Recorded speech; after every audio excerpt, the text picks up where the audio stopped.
2025 is shaping up to be the best year for Pokemon of all time, but here's the thing, there hasn't even been a single game released yet. Sure, we're all anticipating the release of Pokemon Legends ZA, but aside from that, the reasons for Pokemon's sudden rise in popularity are for other reasons, the most significant of which being the trading card game. Pokemon's master plan to re-enter the public eye all started in October 2024 when they released the mobile game TCG Pocket. The point of this game was simple. You open packs, collect cards, and battle with them. This was essentially the normal Pokemon TCG game experience made easier and in the palm of your hands. The app appealed to many different types of people. Some wanted to play TCG in the new simplified way, others wanted to collect cards. Regardless, it was a truly exciting new app for Pokemon fans to play. While it does seem like your typical gacha game, it does at least have some effort put into it being user-friendly. The cards in the game all feature new artwork that honestly rivals even the best cards in real life. Personally, I don't play the battle mode much in TCG Pocket, but just having the opportunity to collect Pokemon and open packs is enough for me. I mean, just look at some of these card arts. You're telling me that if this set wasn't real, it wouldn't sell like crazy? Dudes would do unspeakable things to get their hands on this Cynthia. When I first downloaded this game, I was super addicted and played it non-stop. I know games like this always give their players a ton to work with at the very start of their accounts, but it's already several months in and I still have a ton of ways to get new cards without spending real money. It definitely hasn't been without issues though. Recently they released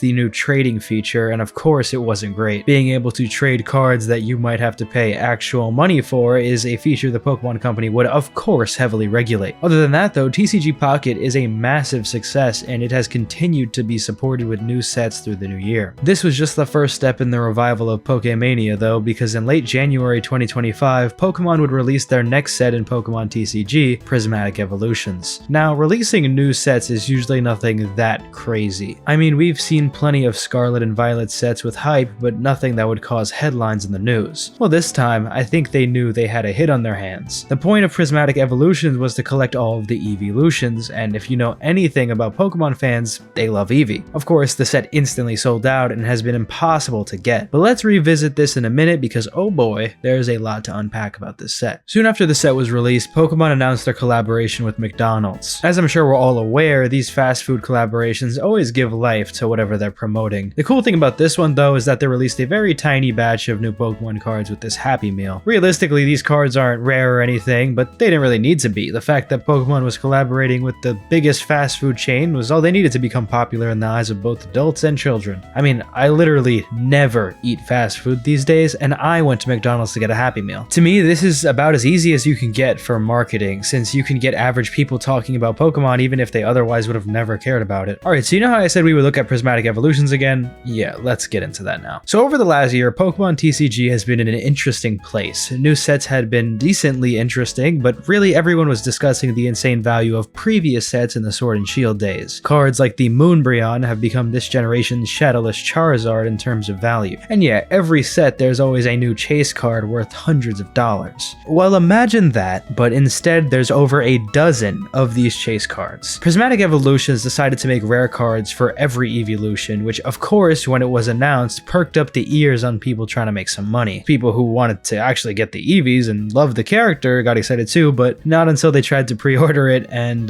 they couldn't get anything. This set has single-handedly ruined Pokemon collecting for a lot of people, and if you've taken a basic economics class, you'll know why. The concept of supply and demand is something that is very, very relevant with this new set. So let's think about this for a second. If Pokemon knows how popular this set was going to be, based on the nostalgia factor and pre-orders, you would think that they would be able to increase the supply so everyone can enjoy it. Well, no, not at all actually, at least not until it already had become a problem. Despite being a multi-billion dollar company, the Pokemon Company has somehow been unable to prevent a terrible culture arising in the community. Last year, I had gotten back into collecting Pokemon cards, and I seemed to have gotten in at a good time. The set I started with was Twilight Masquerade because I liked the artwork and I had no issues finding booster boxes for a good price. Then, I decided to take a break for a while because I wasn't really the biggest fan of any of the following sets. Then of course, when I finally wanted to get back into things and get the new set, it was completely sold out everywhere. Go ahead, check your local Target, Walmart, or GameStop. Best Pokemon cards I'll probably have are some crappy base set Scarlet and Violet blisters. So I was like, okay, let me actually go ahead and play this game of the scalpers and resellers. I woke up at 7 AM on a Friday morning ready to find some cards. And of course, I couldn't find anything. The line at GameStop GameStop was out the door, and it seemed like they barely had any stock in the first place. I spent the entire day looking for this set and went home with an empty gas tank and a bad mood. But then I'm like, okay, I know they're releasing the new Journey Together set, so maybe I can pre-order. This is just stupid at this point. If you haven't noticed, my tone has changed in this video. At the start, I probably sounded like this explosion of Pokemon was really great, and in a way it is, but for a lot of people it's actually a lot worse because we can't even participate in it. Things like this shouldn't happen. Grown men fighting each other for pieces of cardboard targeted towards children that they want to sell on eBay for 100 times the price. Meanwhile, poor kids can't even find themselves a single pack to open. Tons of collectors are basically just giving up on TCG for the next few months because what's the point? This game isn't fun to play, trying to be one of the thousands stealing the fun from kids. I hate this culture that has been built up in just 1 month's time. Contrasting TCG Pocket and real life is kind of hilarious because the app experience is just so simple and you log on and open a few packs a day. Meanwhile, real life is like a war zone just trying to get the chance at one of the dozen boxes at GameStop. And despite how much I hate the situation, love and hate aren't too far away from each other. I don't think we need to talk about how bad the TCG situation is anymore because we still have a lot to be optimistic about in 2025. Pokemon Day is coming up and people are getting hyped for it. It's not often that fans get to know exactly the day we're going to get some big news for our favorite franchise. To me though, I think there's a few things we might be guaranteed to get, if not very likely to. First of all, I would not be shocked if we get more Pokemon Legends ZA info. At this point, we've gotten exactly zero gameplay of the game and barely any information besides the original trailer. And for a game that's likely to be a launch title for the Switch 2 or at least a holiday release, we're due for some more info. What that could be is definitely up in the air though, since they could give us a very simple trailer with some cutscenes and a little gameplay, or they could do a full-on showcase. I really hope we get to see the premise of the game at least. The rumors of it taking place within Lumiose City are interesting, but I'm genuinely curious how they would want to make that work. Could we get a mini Pokemon League within the city?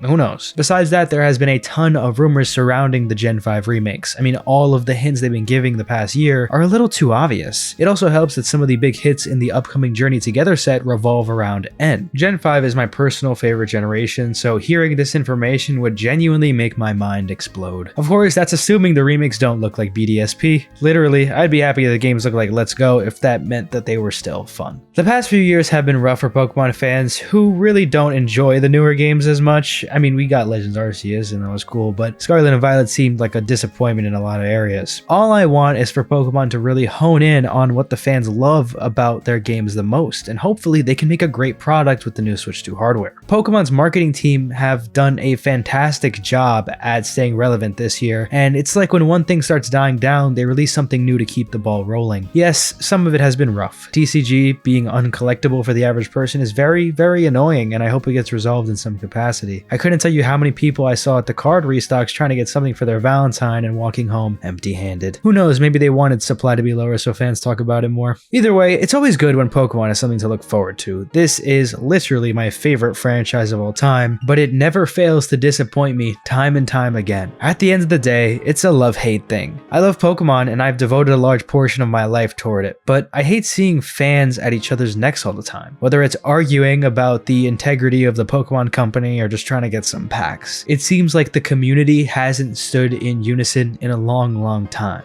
I don't know, I know there's a lot of bias within the Pokemon community, and kids these days will say Sun and Moon are the best games, and kids of my time will say Black and White were the best games. All I want is Pokemon to release something good. Something great that everyone can enjoy, and I have a feeling, I have a really, really strong feeling that Pokemon ZA could be that thing. Now I have hope. A glimmer of hope that maybe we might be entering a new golden age of Pokemon that we haven't seen since its original days. Pokemon is blowing up right now, and it seems like after 25 years, Pokemania might be back. If you made it this far in the video, thank you. I'm trying to hit 10k subs this year, but almost 99% of my viewers aren't even subscribed, so I'd love for you to help me improve that number. I also have a Patreon in the top link in the description if you want to support the channel. There's merch down there too. Check it out, please. Thanks so much for watching, guys.